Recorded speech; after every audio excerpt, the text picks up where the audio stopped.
Doesn't seem like that long ago is what's the weird thing about all that. And people will tell you the stories of where they were when that tornado came through. I've heard several of them. Exactly. Such a big part of Utah weather history. That was a big one. And I mean, you look at the video and you know that we were dealing with all those uprooted trees. This is video of the tornado. You're watching those transformers blow. More than 800 trees damaged or destroyed. That was up near Capitol Hill. That was a big deal, as well as 300 buildings damaged. It's sad that we lost a life that day, and definitely a lot of people injured as a result of that tornado 22 years ago. Big day in Utah weather history. Today, a little quieter than what we were dealing with back then. The smoke is thinning. We've got improving air quality. The heat's coming back for the weekend, and we're seeing the return of some rain for portions of the state. I'm there for you when it comes to making those outdoor plans as we get through the next couple of days. Hey, Erta doesn't look so bad. We see the haze, but also blue sky. It's been a while out there in Tooele County as well as in northern Utah that we've been able to see some clear skies.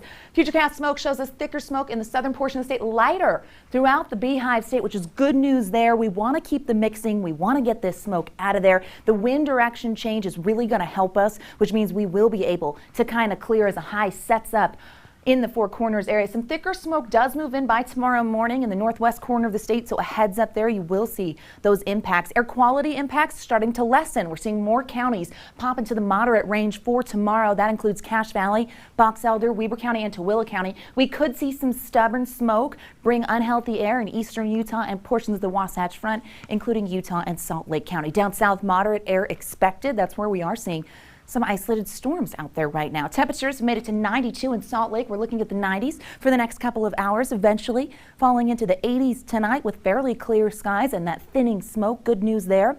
Live look at Cedar City, where we do see some clouds over the mountains. Storm development down there in the southwest corner of the state. Taking a look at that satellite radar, it actually shows you that high pressure system that's going to help us out when it comes to the smoke. It's going to change the winds. They're going to come from the south, and that cuts off the westerly flow. But it also drags moisture into southern Utah and a portion of the state. It's that monsoon flow, and we're going to see that return. Let's take a closer look at the storms that are popping right now over Kanab, near Zion, south of Enterprise. That's been a popular area, as well as Grand Staircase. So that's where we're seeing very isolated inactivity, gusty winds, maybe some rain, some lightning there. We saw lightning cause a fire yesterday. Don't want that to be the case. Lingering moisture as we head into tomorrow will stick around, and that means daytime heating could trigger some more of those thunderstorms. So a heads up there. Into tonight, fairly clear skies in the north.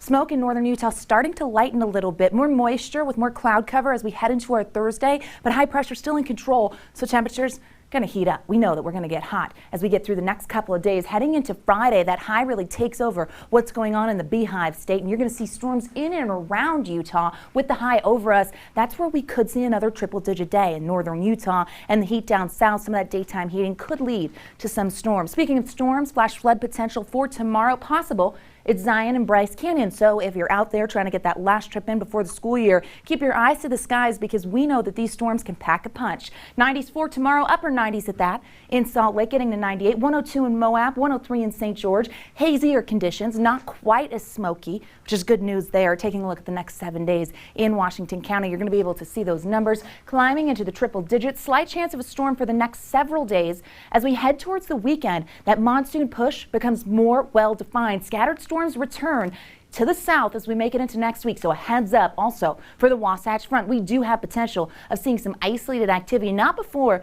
we make a run for those triple digits both Friday and Saturday. Could see 100-degree readings. Temperatures drop as we kick off the next work week with isolated to scattered storms possible. A few more days in the 80s. That monsoon flow returns. But before it does, we've got to clear the skies and we're going to heat things up. To stay on top of the weather, really easy to do. You just download the ABC4 Weather app. All you have to do is take a picture of this QR code. It takes you right to the App Store. It's free, and that way we can be there for you.